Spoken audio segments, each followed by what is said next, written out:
التعاقد مع ريكاردو سابينتو كيحيلنا على العلاقه ديال الرجاء مع المدرسه البرتغاليه على مر التاريخ. كنعرفوا ان الرجاء ما دازوش فيها مدربين برتغاليين كثار مقارنه بجنسيات اخرى بحال فرنسا بلجيكا وهذا. البرتغاليين يضربوا الرجاء. سابينتو دابا هو رابع مدرب برتغالي في تاريخ فريق الرجاء.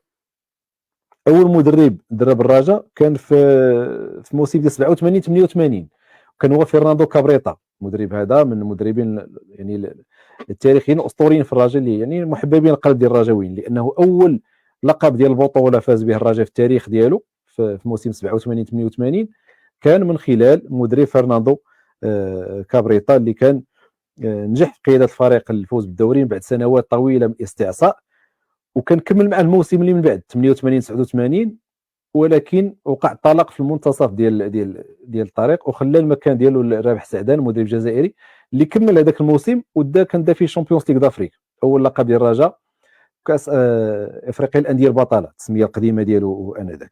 يعني حتى البدايه ديال مشوار التصفيات راه كان كابريتا اللي كان بدا مع فريق الرجاء. هذا المدرب البرتغالي الاول كابريتا جاب لقب للرجاء. المدرب البرتغالي الثاني كان هو اكاسيو كاسيميرو. هذا راه الرجاويين كتذكروه انه كان جا في واحد الفتره عصيبه شويه في الرجاء، وكان جا في مارس 2004. كانت مشاكل على مستوى النتائج في الرجاء، كان انفصال على المدرب الراحل الفرنسي اونري ميشيل. جا هذا المدرب هذا كان مغمور، حتى شي واحد ما كيعرفو المدرب كاسيميرو، في موسم اللي كان الجيش الملكي مرشح فيه انه يفوز باللقب ديال البطوله. كنهضروا على موسم 2003 2004 بالنسبه للناس اللي كيتذكروا.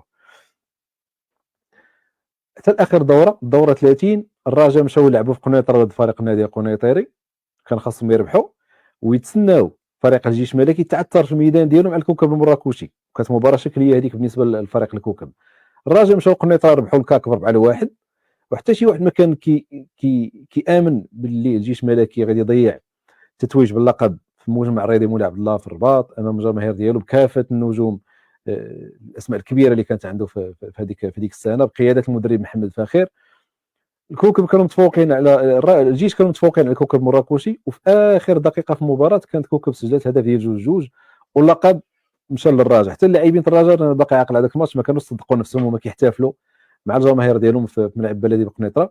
وهذاك اللقب احتسب المدرب اكاسيو كاسيميرو، مدرب ثاني برتغالي يدرب الرجاء، دا لقب البطوله 2003 2004. يعني هما دابا جوج مدربين كابريتا كاسيميرو بجوج داو القاب مع فريق الرجاء. ثالث مدرب برتغالي جا للرجاء شكون هو جوزي روماو. جوزي روماو كان اول ما جا للمغرب جا الوداد وتوج مع الوداد بلقب البطوله 2005 2006 من بعد 13 سنه من الاستعصاء.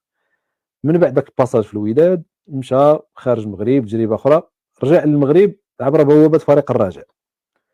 الرجاء ملي جابوا مدرب روماو نجح انه يكسب نفس الرهان كيف ما دار مع الوداد، ربح لقب البطوله مع فريق الرجاء في الموسم ديال 2008 و2009.